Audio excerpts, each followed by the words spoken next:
Perkenalkan, nama saya Dewi Evarin Simanjuntak dengan NIM 424323008 kelas PSM 24A. Pada saat ini saya akan mengerjakan tugas ujian tengah semester mata kuliah persamaan diferensial parsial mengenai persamaan gelombang atau wave equation.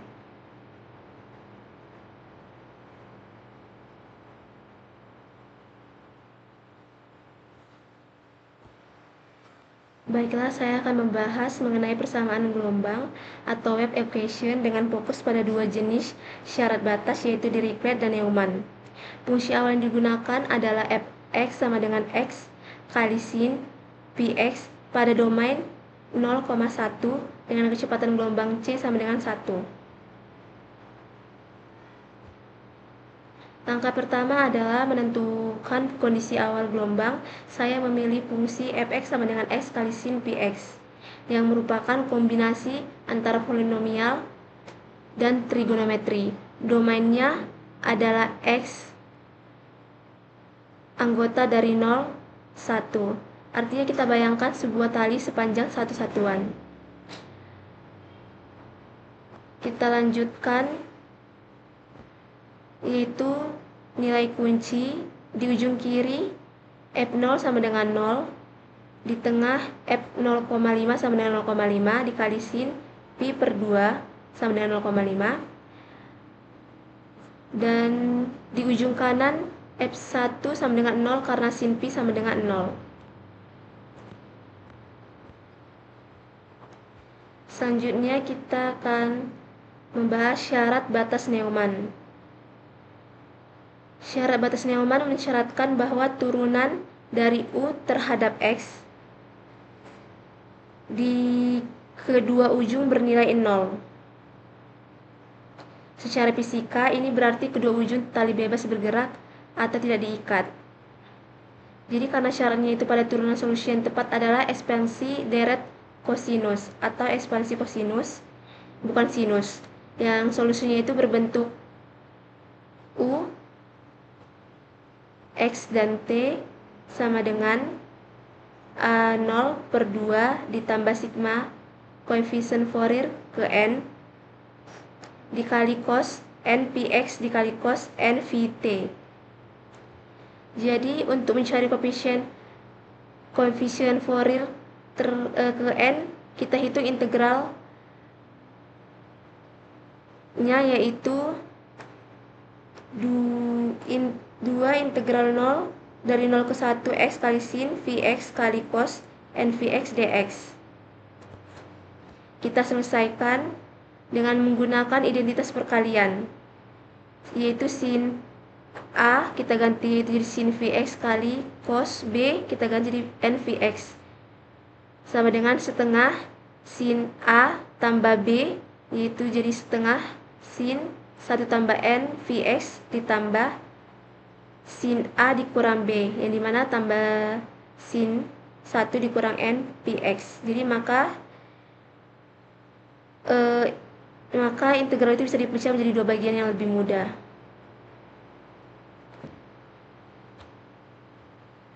Sekarang kita akan hitung koefisien satu per 1 menggunakan rumus umum, yaitu integral dari 0 ke 1 s kali sin kv x dx sama dengan min 1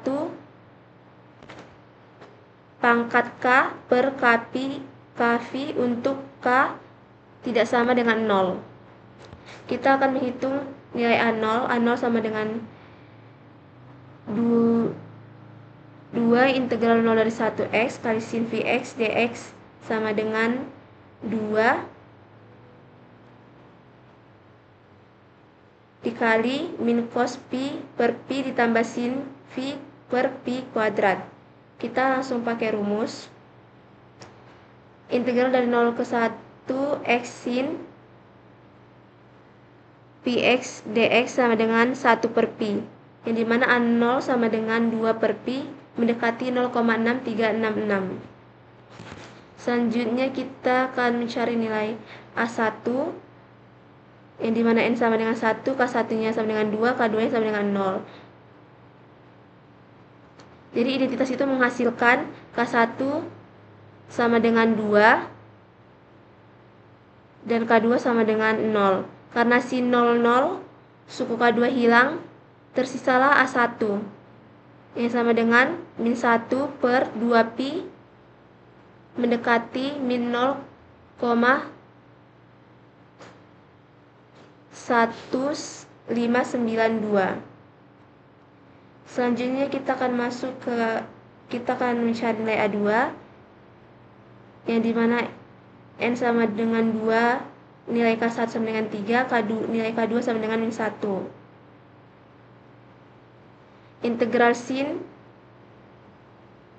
min Vx sama dengan min sin Vx, sehingga tandanya itu terbalik. Maka A2 sama dengan 1 per 3pi dikurang 1 per pi sama dengan 1 per 3v.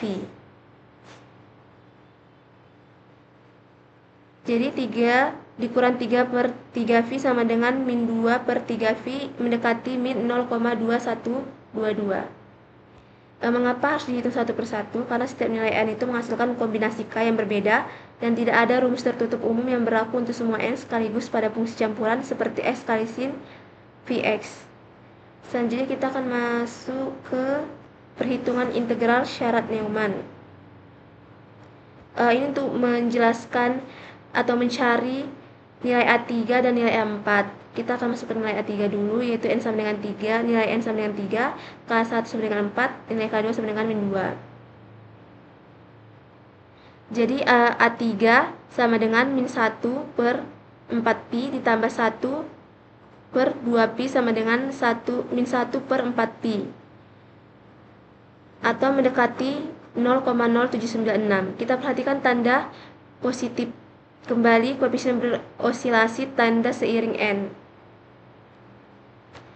Selanjutnya kita akan mencari nilai A4 sama dengan A4 yang dimana nilai n sama dengan 4, nilai K1 sama dengan 5, nilai K2 sama dengan min 3. Jadi A4 sama dengan min 1 per 5pi ditambah 1 per 3pi sama dengan 2 per 15pi mendekati 0,0424. Kita bisa lihat bahwa semakin besar nilai AN semakin kecil. Ini penting karena membuktikan bahwa deret konvergen, suku-suku tinggi memberikan kontribusi yang makin kecil. Selanjutnya kita akan masuk ke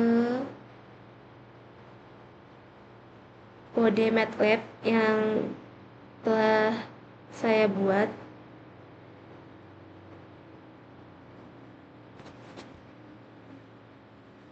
Kita akan masukkan ke dalam MATLAB.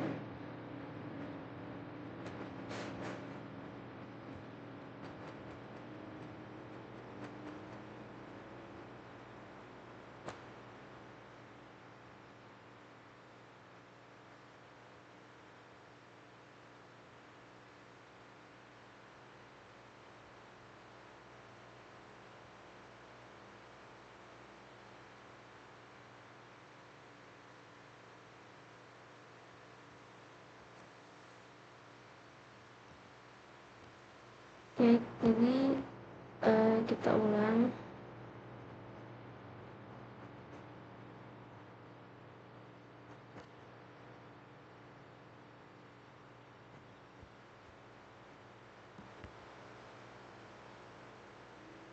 Kita akan masukkan kode tadi itu ke dalam MATLAB.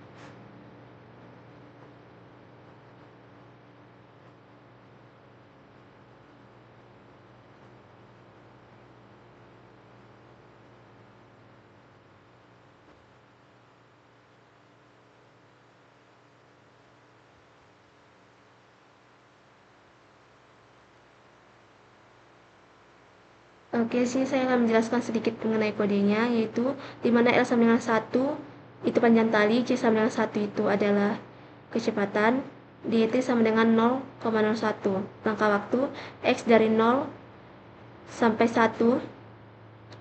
Terus kita masuk ke plot awal Fx, yaitu sama dengan S kali sin Pi kali X, yaitu waktu yang berjalan yaitu 10.000 langkah.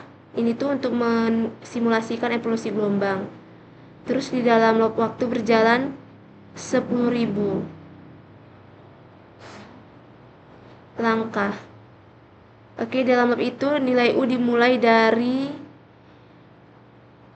0, lalu ditambahkan dengan 2.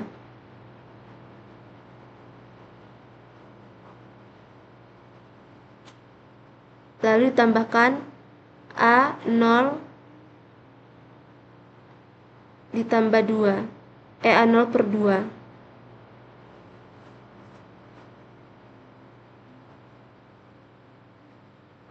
Kemudian tiap suku harmonik yaitu AN kali cos NVX dikali cos NVCT. Terus kita jumlahkan. Jadi koefisien N itu dimasukkan langsung sesuai hasil analitik.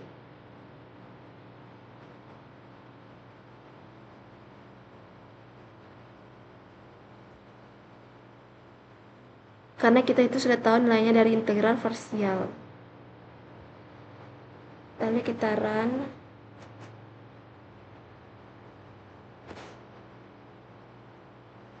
Jadi ini adalah gelombang yang dihasilkan dengan syarat batas Neumann.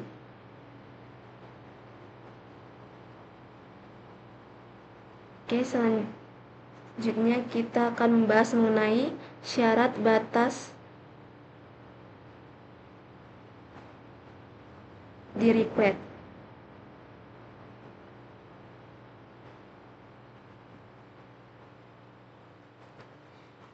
Berbeda dengan Neumann, syarat Dirichlet itu mensyaratkan nilai fungsi U itu sendiri 0 di kedua ujung, U 0T sama dengan 0 dan U 1T sama dengan 0. Secara fisika ini seperti tali yang kedua ujungnya diikat tetap. Karena nilainya 0 di ujung, baris posisi yang tepat adalah deret sinus. Karena sin 0 sama dengan 0 dan sin NV sama dengan 0, solusinya yaitu UXT sama dengan sigma koefisien Fourier ke N dikali sin NVX dikali cos NVT. Jadi untuk menghitung nilai AN-nya, kita gunakan identitas, yaitu sin A dikali sin B, yang dimana A-nya itu kita ganti menjadi Vx, B-nya kita ganti menjadi NVX, sama dengan setengah cos 1 dikurang NVX kurang cos 1 tambah NVX. Sehingga integralnya itu berpindah ke bentuk X kali cos KVX.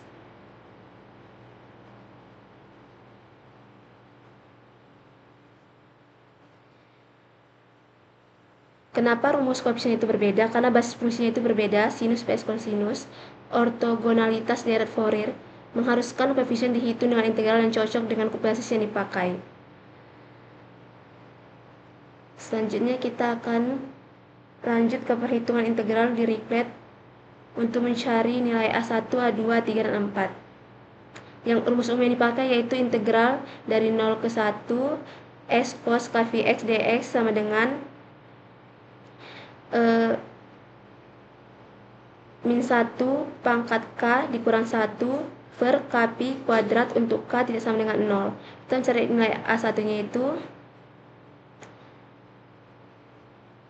sama dengan 1 per 2 sama dengan 0,5000.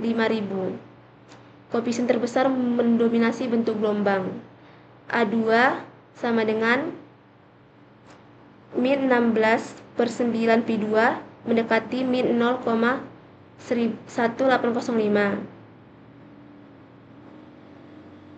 Kita akan masuk ke mencari nilai A3.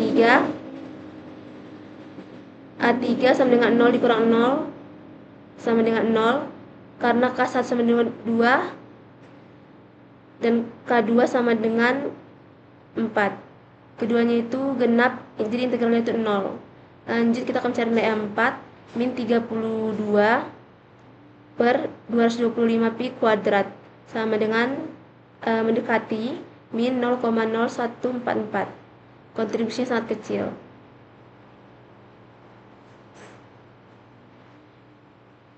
Kita akan masuk ke kode MATLAB syarat derivat. Strukturnya itu mirip dengan kode Neumann. Perbedaan utamanya itu ada dua hal. Yang pertama, fungsi basisnya itu diganti dari cos menjadi sin.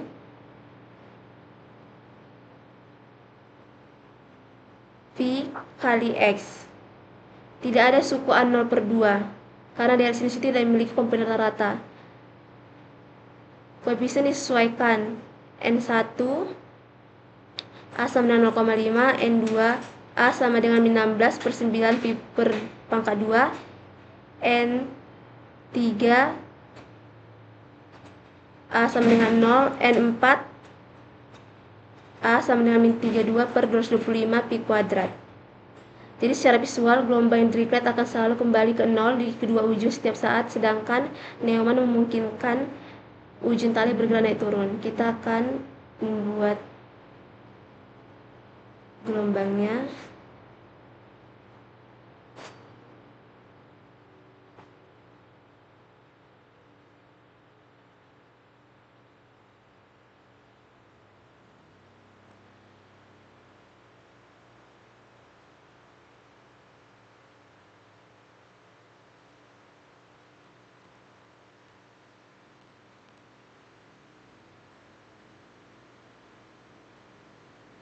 Kita masukkan kodenya ke MATLAB.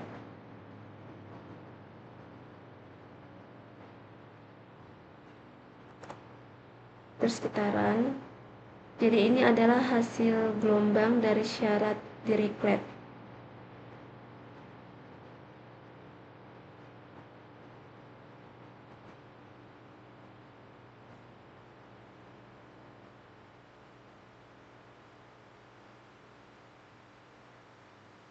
Secara visual itu gelombang Dirichlet itu akan selalu kembali ke 0 di kedua ujung setiap saat, sedangkan Neumann itu memungkinkan ujung tali itu bergerak naik turun.